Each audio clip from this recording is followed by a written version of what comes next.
So previously, we were discussing efficiency in the context of the rota. And now that we've planned our operation, we next have to assign drivers to the work. So here we have more of those links in the chain to consider. Yeah, and there are a few things to consider here. Firstly, the plan is now out of the scheduler's hands and it's with the operations team.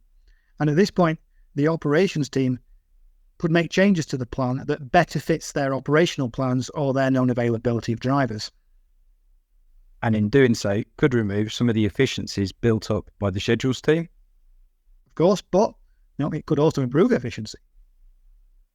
Yeah, it could, and it brings up another link in the planning phase of our efficiency chain. So actual driver cost against planned driver cost. Yeah, and changing the plan will obviously create a variance in this relationship, but there are other variables that will also do that. Yes, pay grades and pay rules is definitely one. So you may have different drivers on different pay rules or pay rates. That in itself isn't a cause for inefficiencies because it's known and you can plan for it.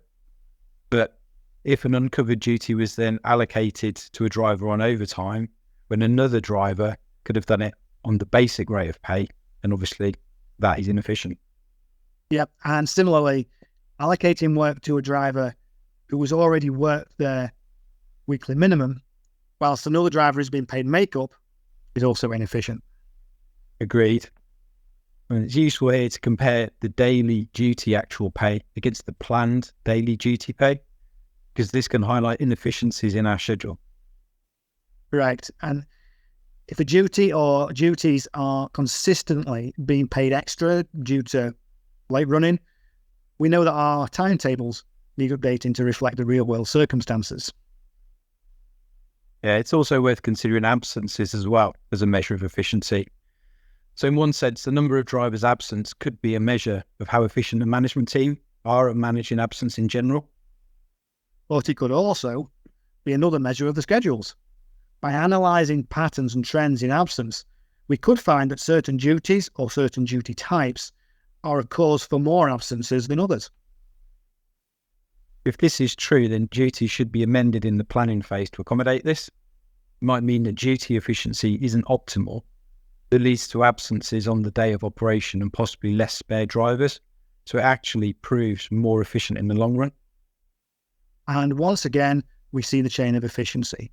So in summary, duty efficiency does not equal schedules efficiency, and both are part of a much longer and broader chain that will all impact on operational efficiency. Thanks, Aidan. So today we've explored the planning links in our chain. So links further down the chain will also be impacted by our planning, and I expect we'll see subsequent links feeding back into our planning phase too. So next time we'll be exploring all the links that occur on the day of the operation, and again explore how they are all connected and should not be considered in isolation.